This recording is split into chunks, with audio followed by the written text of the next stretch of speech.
carta aos Hebreus, alguns pregadores, historiadores, acham que essa carta foi escrita pelo apóstolo Paulo, se bem que o escritor dele aqui, ela está com uma carta anônima, né?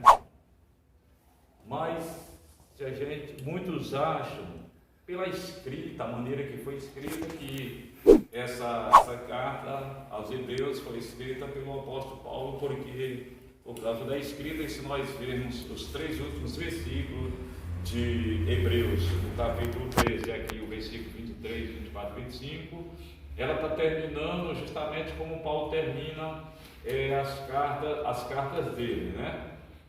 Saudando a igreja também. Então muitos acham, mas não carrega o nome dele. E aqui o escritor está escrevendo sobre a exortação, a santidade e vários preceitos, né? A exortação, exortando ao povo, aos crentes, a permanecer na santificação, né? O versículo chave mesmo aqui que a gente escolheu desse tema foi esse 14: seguir a paz com todos e a santificação, sem a qual ninguém verá ao Senhor, né? Mas ele começa dizendo, mostrando, portanto, tornai a levantar as mãos cansadas, né? Ou seja, tornai a se levantar. É um cansado, né?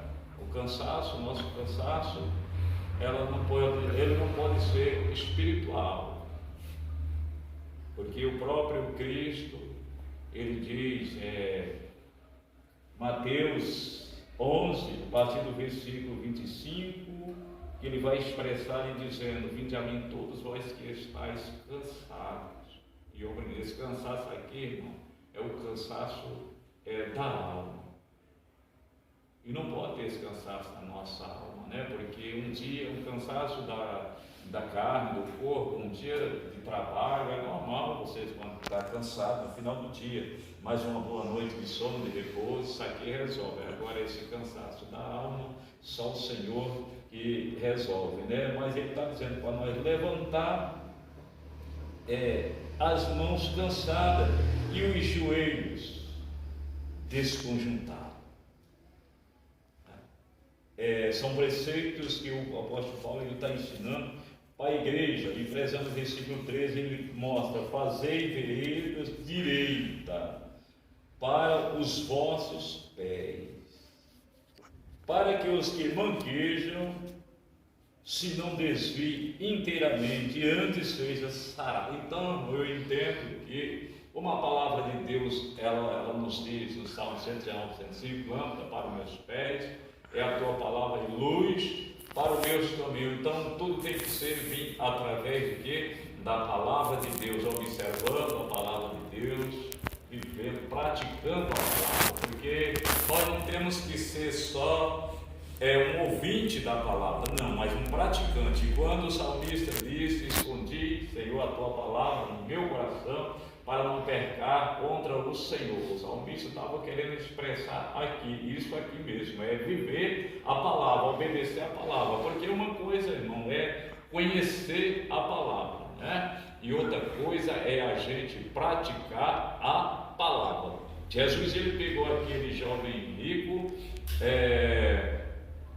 falando para ele, perguntou se ele conhecia os mandamentos quando ele veio ter com Jesus. Ele queria saber o que era de Jesus para herdar a vida eterna.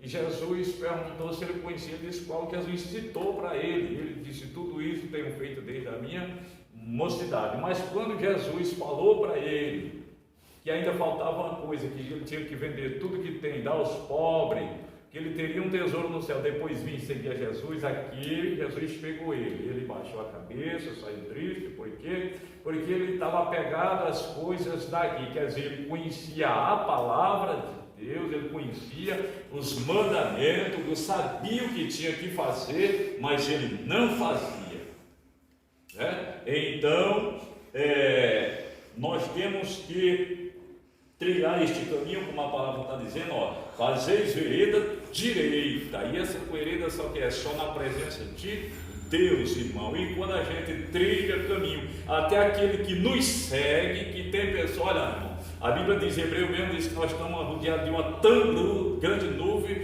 de testemunho. Então veja só, muitos estão de olho em mim e em você. Você acha que não? A nossa vizinhança, quem nos conhece na rua, irmão, você pode ver que até o profeta Eliseu, né? O profeta Eliseu, quando ele passava por aquela cidade, tinha alguém de olho nele, observando a conduta dele, o caminho dele, que era o caminho dele, o jeito dele mostrava que ele era um homem santo, um homem de Deus. Então essas veredas que nós temos que, como a palavra está falando, irmão, fazer veredas direitas, para até aqueles que olham para nós, aqueles que querem nos seguir, irmão, porque tem pessoas que se espelham em você e você não sabe, sabia disso? Tem pessoas que admiram você, se espelham em você. No céu, é por isso que o nosso testemunho, irmão Romino, fala mais do que as palavras, né? Como disse um pastor que ele dizia, olha, pregue com o seu testemunho. Agora, se precisar, você fala. Por quê? Porque o testemunho fala mais do que as palavras, porque tem alguém nos observando. Eu estava conversando com um irmão que mora lá perto lá de casa. Ele, de vez em quando, ele vai para a Bahia. Eu fui um dia no monte, mas ele orar de dia. E lá em cima a gente encontrou dois irmãos. Aí teve um irmão que falou para ele, olhou e disse, ô irmão, não era você que estava fazendo um culto ali, assim, sei lá, na Bahia, em tal rua, em tal dia. Isso era eu mesmo. Ele disse, eu vi você lá pregando.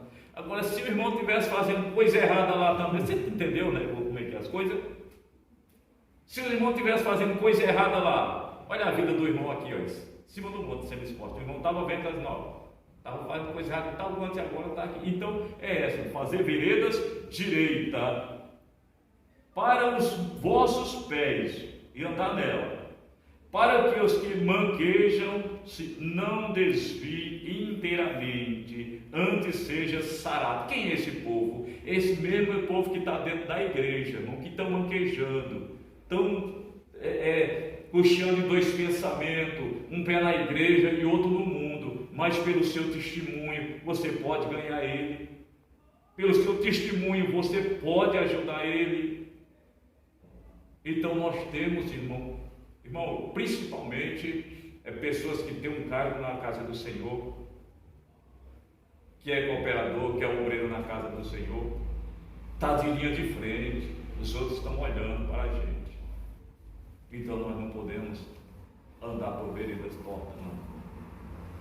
Você quer ver uma coisa pior que tem é quando um líder de uma igreja ele cai,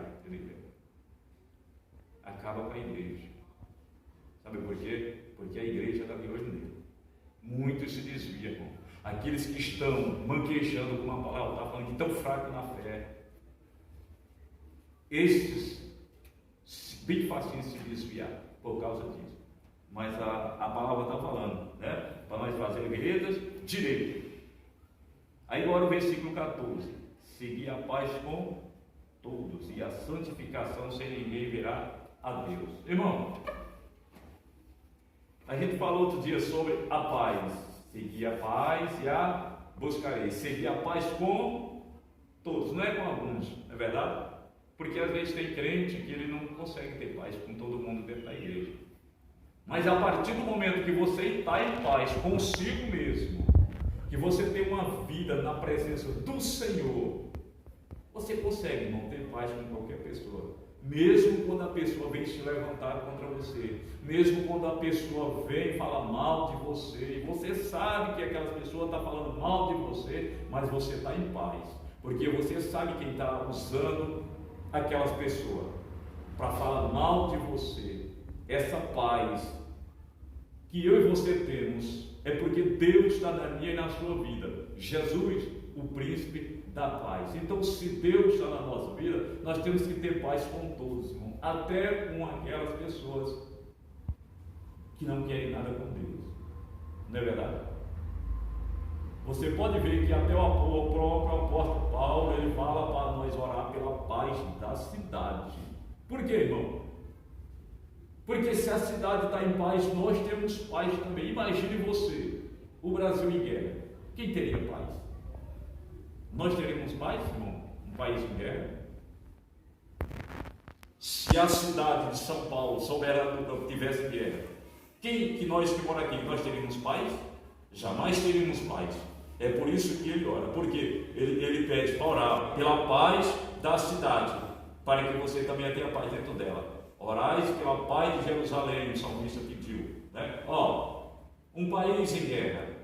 Imagine você, quando a gente vê pela televisão aqueles países em guerra, aqueles bichos, aquelas bombas explodindo dentro da cidade. Imagine essa explosão que teve agora ali no Líbano. Quem pode ter paz? E ali não é uma guerra. E lugar que está em guerra, quem é que vai dormir em paz? Agora veja a paz que nós temos. Nosso país em paz, nós estamos em paz. Nós não temos medo de sair na rua, ir no mercado, ir num shopping, num lugar, explodir uma feira, explodir um carro-bomba. Que nesses países aí o povo não tem paz. Por isso que a Bíblia está falando, no versículo 14, seguir a paz com todos. É com todos, irmão, que nós temos que seguir a paz. Tem muitos crentes que não tem mais essa paz dentro dele. É uma desinquietação tão grande, irmão. Não sabe o que faz da vida, não sabe o que quer da vida. Tem crente que ele não consegue passar um ano dentro de uma igreja. Tem crente que dentro de um ano ele roda por umas 10 igrejas. Eu conheço pessoas assim, que dentro do ano ele roda umas 10 igrejas. Ele não tem paz, ele não sabe quando fica. Isso é um espírito de inquietação na vida dele. E tem pessoas que é desse jeito, ela não consegue ter essa paz dentro dela. É uma desinquietação, é uma falta de sossego na vida maior do mundo. Então a Bíblia está dizendo para nós ter paz com todos, né? Em tudo nós temos que ter paz. Tem crente que nem conseguir dormir direito, ele consegue. É por isso que o Senhor fala no Salmo 46:10, né? Aquietai e sabeis que eu sou Deus. Por que o Senhor está falando isso? Por causa da desinquietação de muitos crentes, né?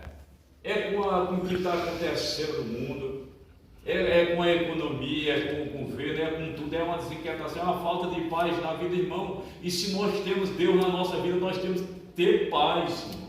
Não tem como dizer, eu tenho Deus na minha vida e ser uma pessoa ansiosa, uma pessoa desinquieta, uma pessoa perturbada, não ter paz, não tem isso, não. Tem pessoas que elas chegam numa igreja, não, aqui não está bom para mim, eu vou procurar outra igreja, onde eu me sinta bem. Bem é onde Jesus está. É porque às vezes a perturbação é tanto dentro dela, tão grande, que ela não consegue ter paz em lugar nenhum, não consegue ter paz com ninguém presta para ela. Tem pessoa que congrega na igreja e não faz amizade com ninguém. Não é verdade? Igual o abençoado lá embaixo, uma vez. O abençoado saiu da igreja porque a gente foi falar com ele para não sentar em cima de uma caixa de som. Sentar na cadeira, a cadeira estava lá vazia. O abençoado saiu da igreja.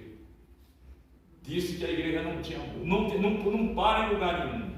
Aí lá no mundo ele encontrou um amor lá. Ele foi mexer com saltar gracinha lá com uma pessoa lá, uma mulher, e levou uma pancada no meio do cozinho que teve que fazer até cirurgia no nariz.